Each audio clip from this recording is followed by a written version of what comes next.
You're now listening to the Tax Smart REI Podcast, the number one tax podcast for real estate investors. Pure Property Management is recognized by Forbes as one of America's best startup employers and is transforming rental property ownership. The company helps you maximize returns through expert insights and proactive management. With a unified tech-driven approach and dedicated local teams, Pure ensures a hassle-free experience for property owners like you. Backed by over 2,000 years of combined expertise and with more than 12,000 five-star reviews, Pure has become a trusted partner for simplifying investment journeys and making rental property ownership truly rewarding. To learn more, visit rentpure.com. Again, that's rentpure.com. We'll see you over there, but for now, we'll dive right into today's episode. Travis and Regan, thank you guys for joining us today. And just for those listening, Alex Savage is jumping in as the co-host, replacing Tom today as he's out and busy. But thank you guys for joining us today on our podcast. Would you guys just both of you talk kind of about your background and how you got into short-term rentals, a little bit about who you are for our audience? Yeah, absolutely, Ryan and Alex. First of all, thanks for having us. We're both avid listeners of the podcast, so we appreciate you being here. Always produce great content, and so we're just happy to be a part of this discussion. Yeah, I'm Regan, and this is Travis, and we live in Iowa. We live in Tiffin. It's actually one of the fastest growing towns in the U.S., and it's just outside of Iowa City. We have 3 young kids. Our oldest son just turned 4. We have a 2.5-year-old son and then a baby girl who's almost 7 months.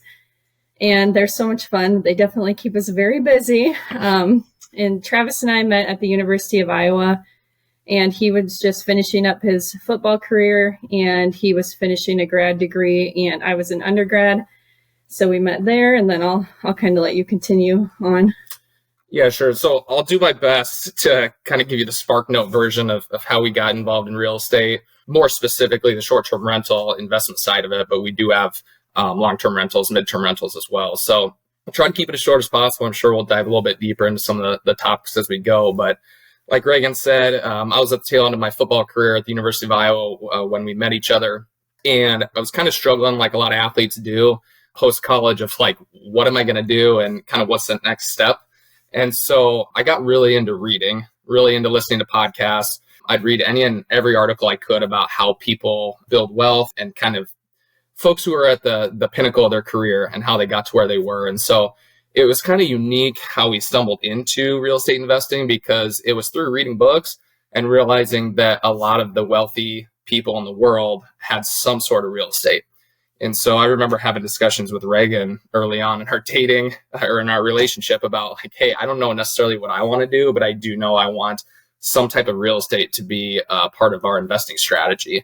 And so fast forward, we were engaged. We were looking for our first property to live in. We really went into the buying process with the intention to buy something we thought would be a good long-term rental, live in it for 1 or 2 years, find someone to sign a 1-year lease, and then buy another property. And so that was 8 or 9 years ago when we first got started with this. So we bought a 3-bedroom, 2-bath condo. We turned it into a rental after 1 year, and then we bought a townhouse. At the time, there was a networking opportunity at the University of Iowa for entrepreneurs and folks who were either in startup businesses or had recently started up a business. And I met the CEO and COO of a company called Rent Like a Champion. And Rent Like a Champion at the time was really centered around advertising to folks around college campuses to rent their primary residence out during large events when there might be a housing shortage. So think football weekends, graduation weekends, homecoming, that sort of thing, where there might be a housing shortage for folks coming in to visit family or go to football games. And so I went home from that networking event with the awesome idea to my wife that we should rent out our primary residence. As you can imagine, I was a little scared to tell her, and I thought she was going to punch me in the face, but all worked out, and we decided to move forward with that. So we actually rented out our primary residence just on home football weekends, which was 7 weekends a year. So we rented it minimum of 2 nights, 7 weekends a year. And the amount of money we made in those 7 weekends was enough to pay about 9 months of our mortgage. So we were very young at the time, no kids. As you can imagine, with no kids, our expenses were a lot lower than they are today. And so we were able to really save money outside of that 9 months worth of mortgage payments we got from renting our house out. And one of the things we learned, which I know we've heard on your guys' podcast as well, but didn't know 9 years ago was a thing, is that you can rent out your primary residence for 14 days or fewer and not pay any tax on that rental income. So we're obviously able to keep a little bit more money in our pocket than, traditionally renting something out, which was nice. And it really allowed us to kickstart our investing career. So we had a condo that was a long-term lease. We had our townhouse that we lived in. We turned that into a long-term rental as well and bought a duplex, third property, exact same intentions. Let's live in it 1 to 2 years. Let's rent it out home football weekends, get that 14 days, not pay taxes on it, and save as much money as we could for an eventual down payment on our, forever home, I guess you could say. Yeah. So then after we lived in the duplex for a little bit, we decided we were ready to buy a single family home because we were about to have our first son. And so we were like, well, it was the fall when we were going to be moving. And so we were like, well, let's just rent it out for this football season again. And then we can go ahead and find a long-term tenant.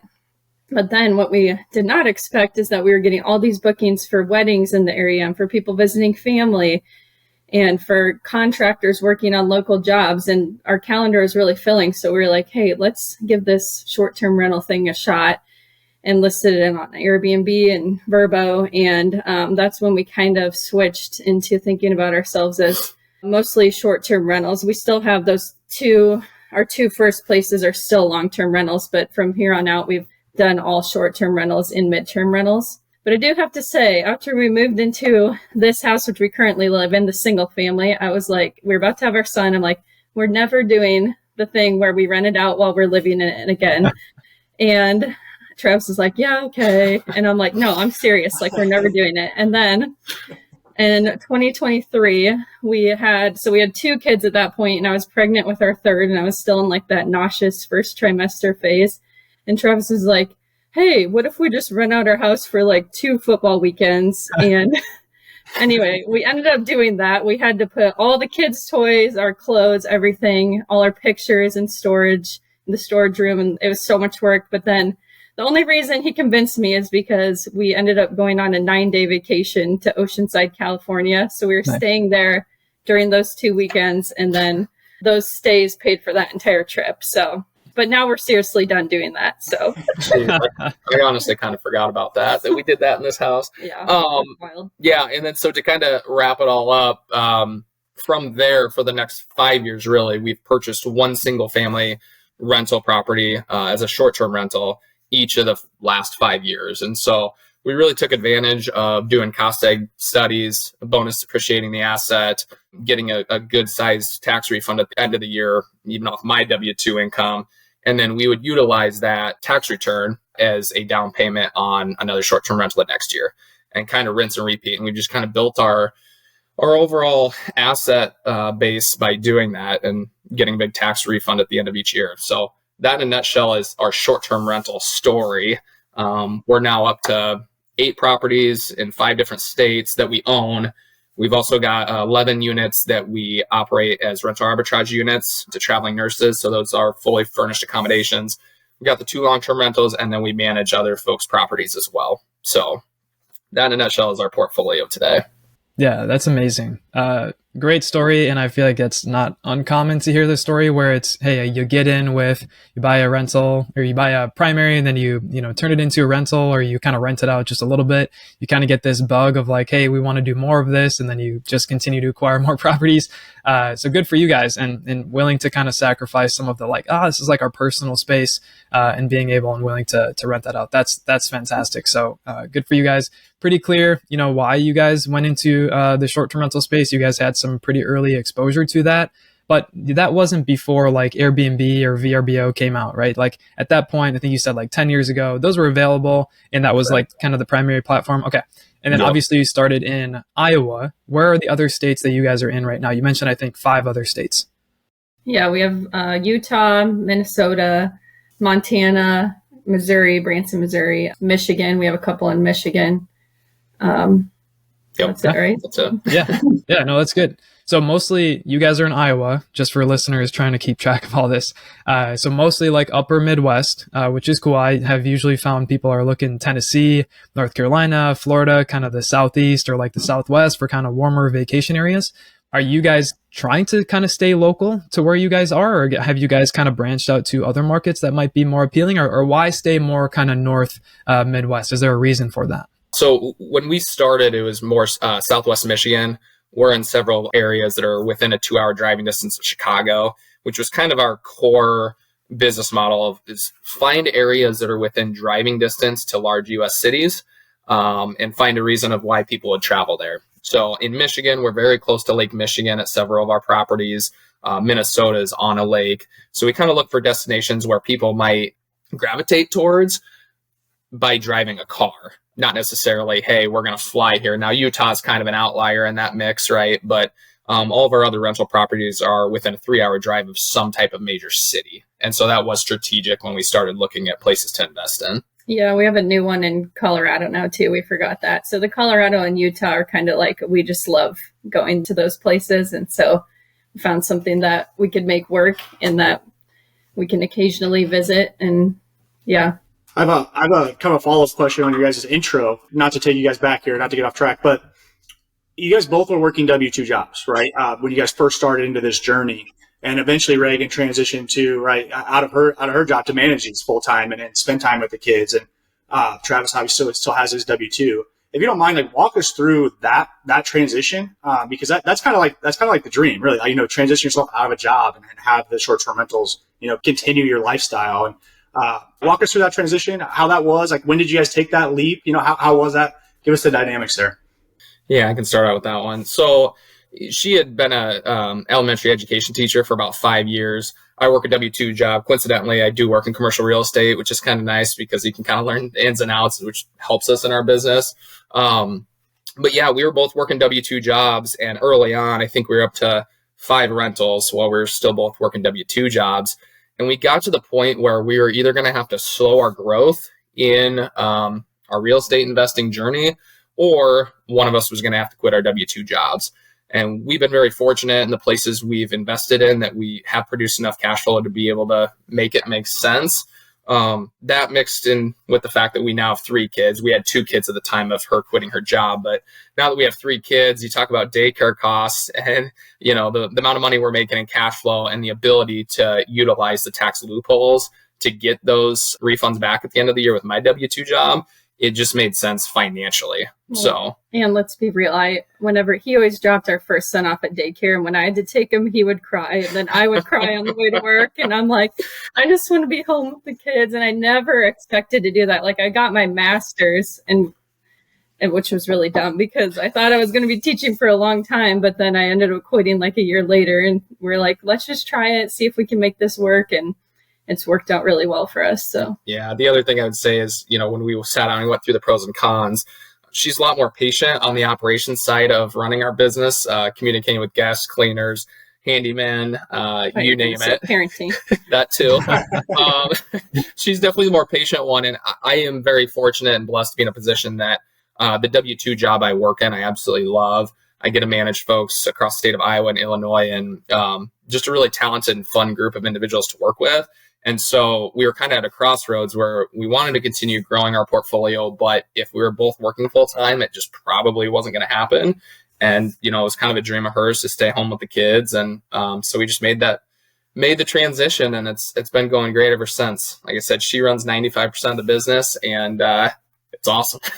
Yeah, well, it's an amazing story. And it's always knowing you guys for as long as I have and hearing that story, because you can read books, like you said, you dive into books, and it's these financial independence stories, right? And you guys are doing it. You guys are living. I know, it's always good to have real life examples of how people pulling that off. With the end of 2024 right around the corner, now's the perfect time to start planning what moves you're going to make to optimize your tax situation before the year ends and get a head start on 2025. Whether you're looking to use the real estate professional status, the short-term rental loophole, cost segregation studies, 1031 exchanges, or anything in between, our team is here to help you through proactive tax strategy and planning, painless tax filing, and streamlined bookkeeping services. After helping thousands of investors save millions of dollars in taxes, we want to help you. So whether you're looking to finish the year strong or get a head start start on 2025? What are you waiting for? Head on over to www.therealestatecpa.com/podcast to request a free 30-minute discovery call today. We're looking forward to learning more about your situation and how we can help. Again, that's www.therealestatecpa.com/podcast to request a free 30-minute discovery call. We look forward to hearing from you, but for now, right back into today's episode. I'm going to ask you, Alex, how long have you known Travis, just for our listeners to get a bit of context of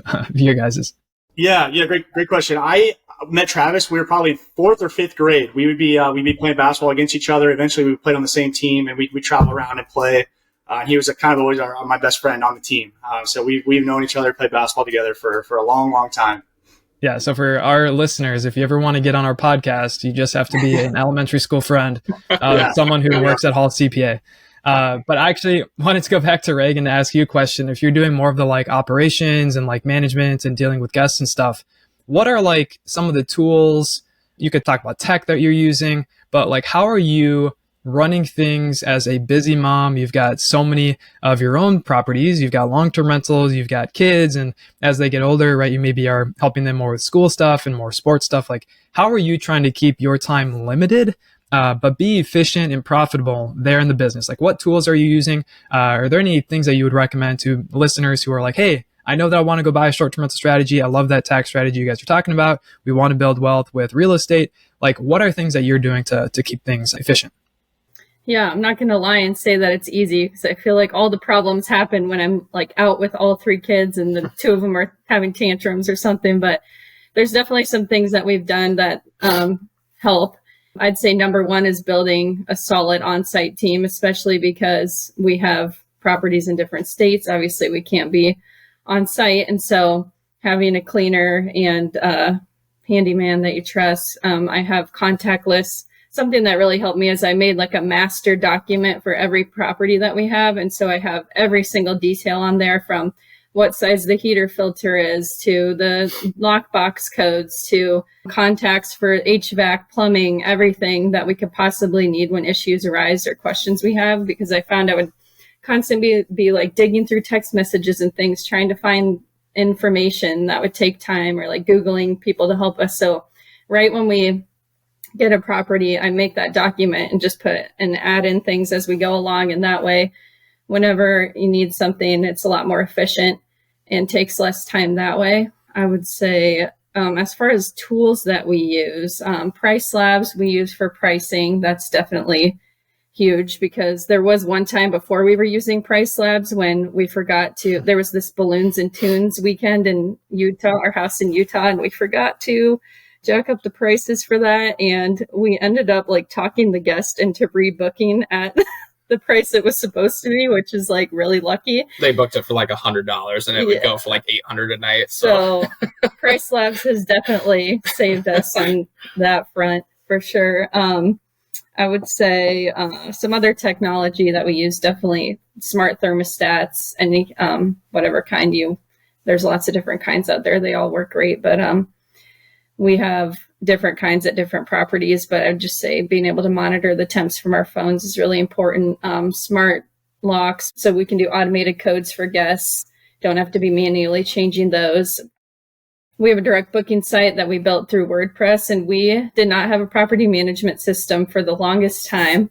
I don't know how we went so long without doing it. I think I didn't want to give up control, but we finally just got one, and it's actually been nice because it streamlines everything, and it made our direct booking site a lot more user-friendly. So we're using HostAway right now, but I did a lot of research on those, and so far we're really happy with HostAway. So that's great. So HostAway for like property management, and maybe we could talk more about that, because I have one short-term rental. We manage an Airbnb. I was there last night taking out an air conditioner, a wall air conditioner, believe it or not. Yeah, I drove 25 minutes in the snow there and back, had the gal who lived next door help me. So I'm actively like doing stuff there at the property, but we don't use a property management system. And it sounds like you just kind of use that. So for people who are considering that, what's like the primary benefit of switching to that, other than maybe a more manual process of what you were doing? Like what's the main benefit there? I'd say the top three things for me was that, number one, it automates our lockbox or our door codes. And so it'll just set it as the last four digits of their phone number. I'm sure there's other things that can do that, but we were like going in and manually changing things all the time. And it was just taking so much time, and there's user error then.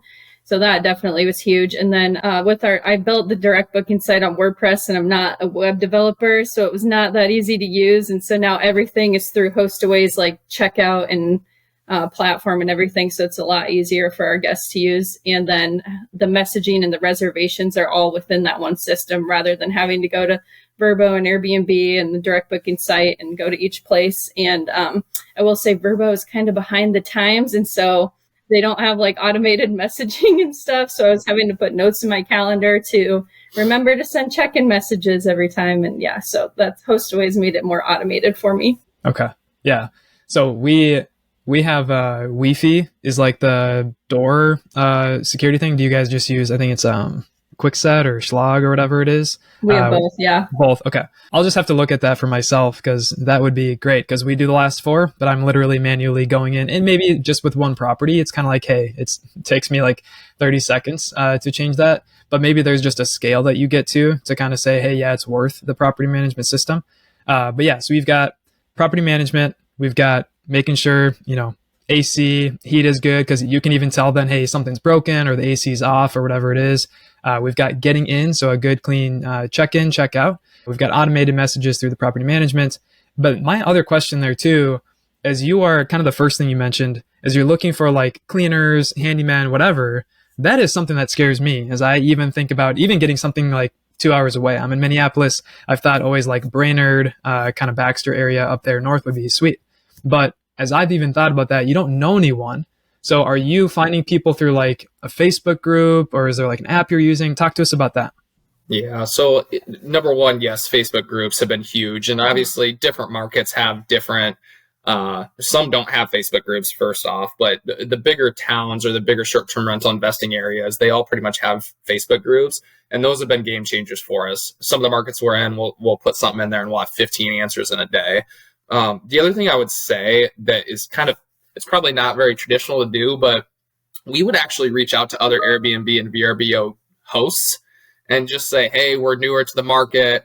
We recently invested in a property. Would you mind referring us to any cleaners or handy people you know of? We would actually do that before we purchased a property, just to see what the demand is in the area. And 4 out of every 5 people would ignore us, but you'd get that one or two people that were extremely helpful, that had a whole referral list. And that's really how we would start building our team out. But then we'd also go to every area. We'd get boots on the ground. We'd interview all of our cleaners, all of our handyman. Reagan does a tremendous job with like business continuity planning and making sure we identify the potential risks and having checklists for literally everything that, from a cleaning standpoint to a maintenance standpoint, how often they should be changing the furnace filter, check-ins, those sort of things. So, yeah, because for us, it's super important that our cleaner is someone who is willing to do some certain property management tasks for us. And so, up front, when we're interviewing them, I say, are you willing to change door lock batteries or like furnace filters, ship things for the guests if they, things like that. And so right off the bat, we make that clear and make sure that the cleaner is going to be someone who's, willing to do some of those extra things for us. Another thing, we really try to make friends with at least one neighbor, because that can be super helpful. And obviously you don't want your neighbors hating you for having a short-term rental. But I think every house, we have at least one neighbor who helps us with things like taking the trash out, or like will go check on things for us if we need. So that's been really helpful too. Yeah, and we do our best to take care of them too, whether it's sending gift cards. Obviously, take them out to dinner. Our cleaners, we do spot bonuses for. We also do year-end Christmas bonuses at the beginning of December, so they get a lump sum amount to be able to buy Christmas gifts with. Those sort of things. Yeah, and we tell the cleaners that. We tell them that for every 5-star review they get, we'll give them X amount at the end of the year bonus, and that way it helps keep them on too. So that they're like, oh, I'm going to, keep working with them because I know this bonus is coming. But we really haven't, knock on wood, had problems with reliability or anything like that. So, yeah. And so I know Reagan mentioned this earlier, but as part of the business continuity planning we do and identifying the risks is with those checklists where she has like our number one A-team cleaner. When we're boots on the ground and setting up a property, we meet with as many as we can and try to keep everybody's contact information. So if something goes bad with the first cleaner, maybe he or she's on vacation or whatever the case may be, we have a whole list of other people to call on, as well as making sure our cleaners understand like, hey, if you're not able to make it or you're going on vacation, please provide a backup or give us a referral as well. So we try to communicate and be as proactive as possible. That is awesome. It's kind of going to cover some of my next question here, but just advising clients, right, day in, day out. A lot of short-term rental investors come to us wanting to save taxes, right? We have plenty of episodes on that piece of it. But the question I get the most is where I'm at or where I'm located. I don't want to invest there, or I can't invest there due to regulation, right? So they need to go invest, across the country potentially, right? Is that possible for you guys to still hit material participation, set up the short-term rental, operate it efficiently? Like, is that something you can do? I know it is, but give me your thoughts there and kind of help people understand that it is something that they can go do and be successful at. Yeah. So I'd say, we have 3 kids, so we're not going to our properties all the time. And we have like 600, 700 hours of material participation this year between our properties. So, even just going, especially the setups, you'll have so many hours with the setups. But even if you're just going, I recommend checking on your property at least once a year if you can. That's what we try to do. And even when we're just going to visit, we always end up finding so many things that we need to do and end up working a ton of the time, so many hours that way. And honestly, just like messaging guests, messaging cleaners, sending cleaner payments, those hours really add up too. So I think that if you're really putting in the necessary time and effort that you should put into your rentals to make them great, then you will be able to hit those hours. Yeah. And one thing just from a tax standpoint for listeners, like Regan mentioned 600 to 700 hours, like we've got the 2 primary tests that we talk about all the time, 100 hours and more than anyone else test, or the 500 hour test. So for like you guys don't even have to think about documenting anyone else's time if you're getting more than 500 hours in a year, specifically within the rentals that you have. So that's really helpful. I think even an idea for you guys, maybe you've thought about or you're always thinking about is, even in your situation, you could theoretically go and acquire another short-term rental, basically put in 5 hours of material participation and then group that in with the rest of your hours. And you don't have to even really think about, I got to get all this time. Like you could hire out most of that, in that first year and then, hey, do a cost seg on that one. And so as you guys continue to scale, it becomes even easier for you to scale even more, right? With like your hours, they kind of compound on one another and then you guys can continue to group. So for those of you listening, hey, I've got one short-term rental. I'm trying to get 100 hours before the end of the year. Yeah, that can be tough with just one property. But if you're doing the things like you said, Reagan, where you're setting it all up, maybe you've been working on this since the summer, it's doable. But as you get closer to the end of the year, it's just less time that you're accumulating. Unless you're going there physically, you're taking care of things. So just wanted to comment on that as we kind of think about our audience and those of you thinking about scaling a short-term rental business and portfolio. That's really helpful. Last thing on tech before we leave that conversation, we use Turno for cleaners. Do you guys use Turno or something else for just like managing cleaners? I was curious, and I'm sure our listeners are curious about that too. Yeah, we're behind the times and we don't use anything. I text them. Some of them I pay through Venmo, some of them through PayPal. It's kind of a mess, but we probably should streamline that more. Yeah, Turno's free just for anyone listening. Like if you just have your own cleaners and stuff, I think it only costs money if you go and get cleaners through Turno. Like if you go find cleaners or something, or if you're going to pay through Turno, there's like a small fee. So anyway, for just kind of rounding out our conversation about tech and being efficient and things like that, I just wanted to comment on, because you got to find a cleaner, especially if you're out of state and you're not going to go there every time and clean. You got to find a cleaner. It's probably, to me, one of the most important people on the team to have. So definitely something to look at. My next question for you guys, as you think, for the future, sounds like there's been, just looking back, like one short-term rental every year. Is that kind of the plan moving forward? Just one short-term rental every year? And if so, tell us about maybe other markets you're looking at and how do you pick that market other than it's just, 2 hours close to, like you said, Chicago? What if you do expand into other markets, or do you think you'll just stay kind of north, Midwest area? As far as our investment strategy, you mentioned we've been kind of growing at one short-term rental a year and utilizing the tax loopholes there. To answer your question, yes, we are looking to expand, but our next 5 years is a little bit different than our first 5 years from the standpoint of we can grow faster en masse now that we've accumulated enough assets and we've hit, we're well over the 500 material participation hour rule. We've really dipped our toes into midterm rentals. We continue to build out short-term rentals, really anything that can create multiple streams of income. So we're really looking to diversify our asset base. moving forward. But we still want to utilize short-term rental because obviously the write-offs are great there. And to answer your other question, Ryan, about the market, more specific research is we are primarily in the Midwest. Southwest Michigan is one of our primary markets. We are looking to grow and expand in that area because there's a lot of opportunity. Like I said, we try to invest in places that are within a 3-hour driving distance of some major cities. The closest major city is Chicago, obviously one of the largest cities in the United States. Not only are big cities great from a traffic standpoint, but there's traditionally a lot of money in the suburbs of those big cities. So a lot of times your ADR, your average daily rate, can be a lot higher than, some places even by national parks. So that's kind of our strategy, but we are expanding that strategy outside of the Midwest. But, we're still targeting and zoning in on those markets that are within 3-hour driving distance to the major cities. Okay. Is there any tools you use to predict revenue as you're like doing a pro forma? Talk to us about like how you say, okay, this is kind of generally the markets and kind of vacation area within this radius. But then like, as you're maybe looking at a specific property, how are you kind of doing a pro forma to say, hey, this is going to be profitable and I think this is a good one to pick? Yeah. So we utilize AirDNA, which I know a lot of your listeners probably do as well. But I think there is a common mistake out there that's kind of the end all be all tool to use. I've seen people get burned by just using AirDNA data and not doing a deeper dive on their research. So we start with AirDNA, get a good idea of what the market demands, but then we zone in even a little bit more to the per property revenue. So we'll actually search through all the Airbnbs, all the VRBOs. We'll get a list. We'll look at all the reviews to get a good idea of how many nights per month they're booking, and then the average daily revenue from there. And then I do a lot on the underwriting side, on the commercial real estate side. So I've gone through a lot of spreadsheets on how to analyze a deal. So I'll create a spreadsheet, analyze the deal, and we'll go from there. But yeah, it's more so identifying like who are the middle line players in the market? What are the common amenities that they all have? So you know exactly what you're going to need to get. And then how can you go above and beyond that? So you can get a good idea of what the average rental is bringing in. And then you can get an idea of what the top rentals are bringing in based on your underwriting and your pro forma. And then we try to exceed that with the experience-based amenities that we try to provide in every single rental.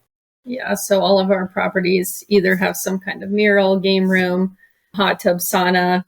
Yeah, like he said, we see what's out there and see if we can one-up them and provide something that'll make people want to come, not just for the area, but really just like to stay at that house in particular. So that's been great. Kind of our strategy to stand out. Yeah.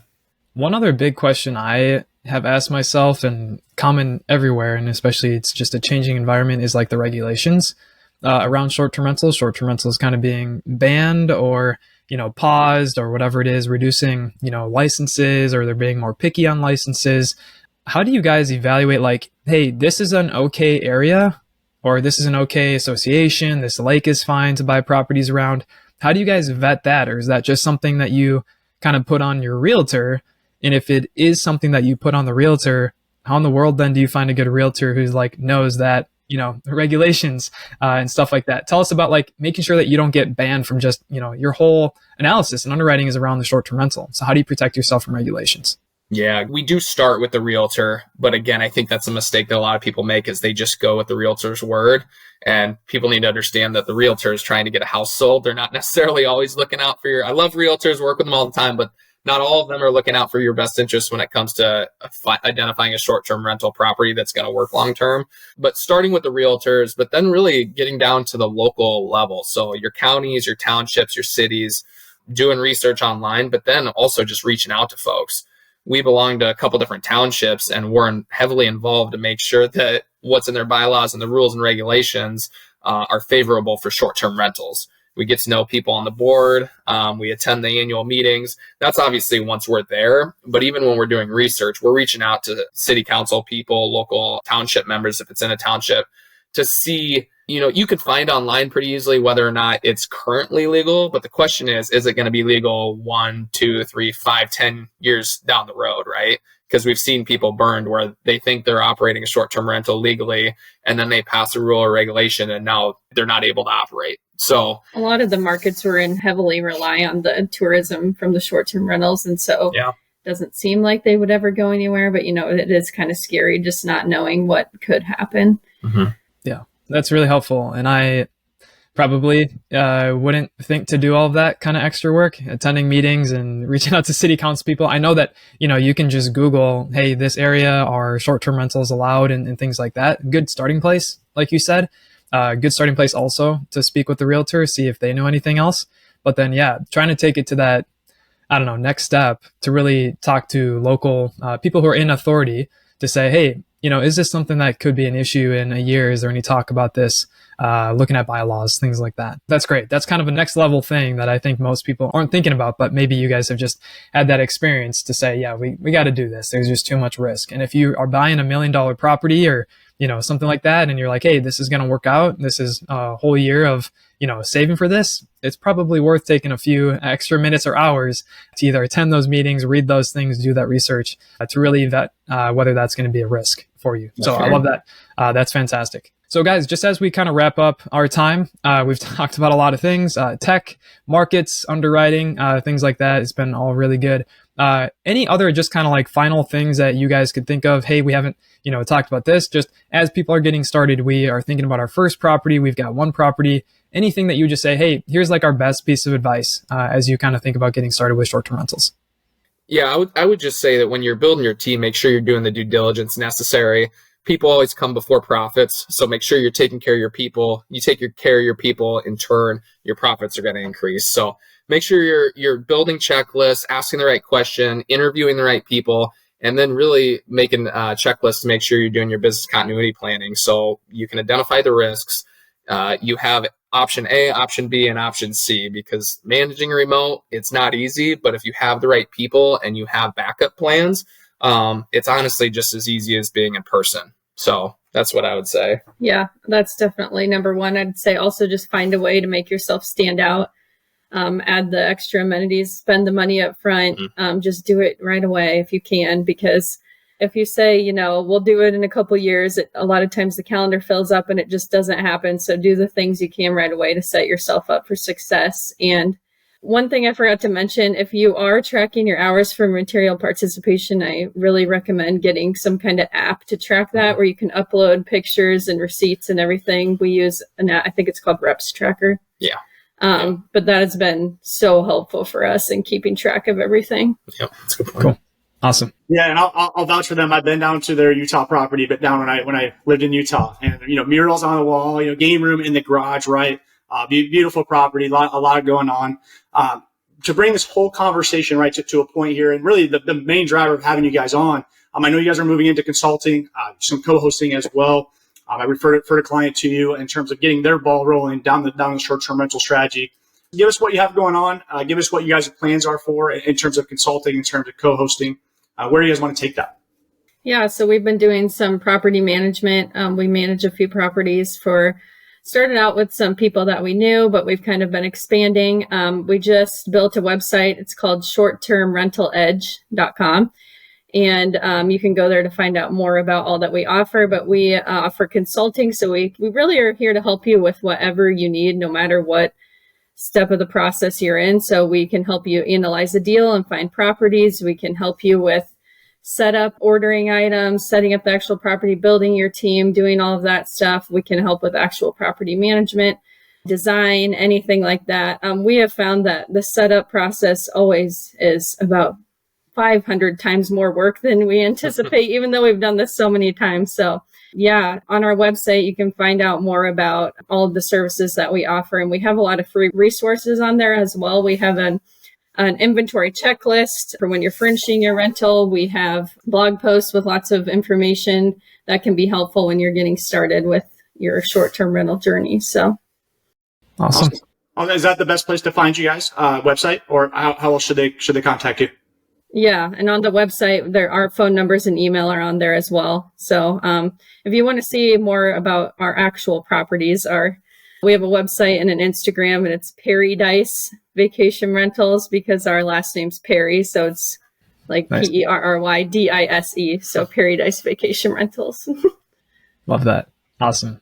Yeah. Thank you guys. We'll drop that information in the show notes. I know we're coming up on time here, but thank you guys so much for joining us, giving us some insights into what you guys do, just insights into getting started, how to optimize, underwriting, markets, things like that. It's been really good and hopefully really helpful for our listeners. But yeah, just want to thank you guys again for your time. And we'll be in touch. Thank you so much. Yeah, thank Thanks you. so We enjoyed much. it.